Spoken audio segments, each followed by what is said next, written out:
Sinampahan ng mga reklamong murder at frustrated murder ang 7 sangkot umano sa pamamaril kay dating PCSO Board Secretary Wesley Barayuga noong July 2020. Kabilang sa kanila ang mga itinurong utak umano ng krimen na sina dating PCSO General Manager Royina Garma at dating NAPOLCOM Commissioner Edilberto Leonardo.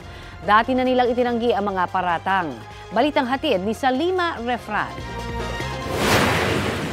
Sinabi ko kay Sir Leonardo na dahil isang opisyal ng gobyerno ang target, mahalaga na magsagawa ako ng sarili kong verifikasyon.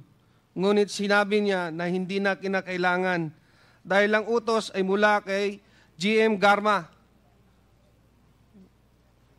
dating Colonel Royina Garma.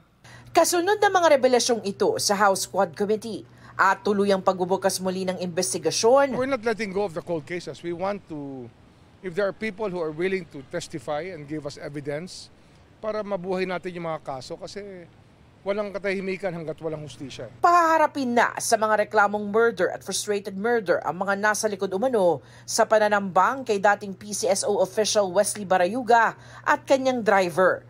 Bitbit ang case files ng investigasyon ng Joint Task Force ng PNP-CIDG at NBI-OTCD.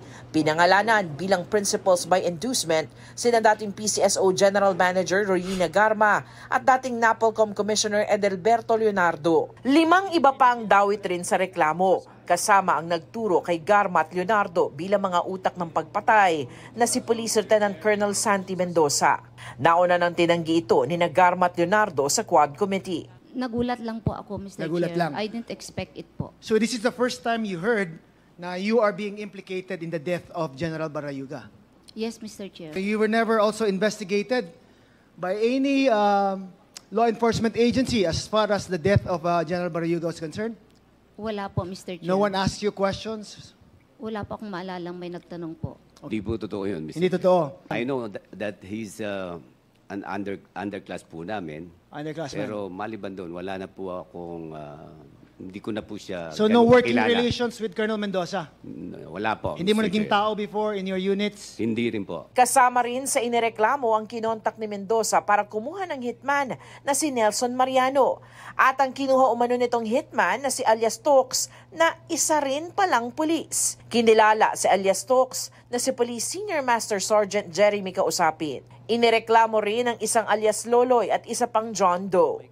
Dahil sa pakikipagtulungan sa investigasyon, inirekomenda para gawing state witness sina Mendoza at Mariano. Sasailalim muna sa evaluation ng National Prosecution Service ang mga reklamo bago isalang sa preliminary investigation. Si Garma, Nobyembre pa nasa Amerika, kung saan siya nakadetain dahil umano sa alegasyon ng money laundering at human rights violations. Si Leonardo walang tugon sa mga text sa numerong hawak namin. Patuloy na kinukuha ang panig ng iba pang inireklamo. Salima Refran, nagbabalita para sa GMA Integrated News.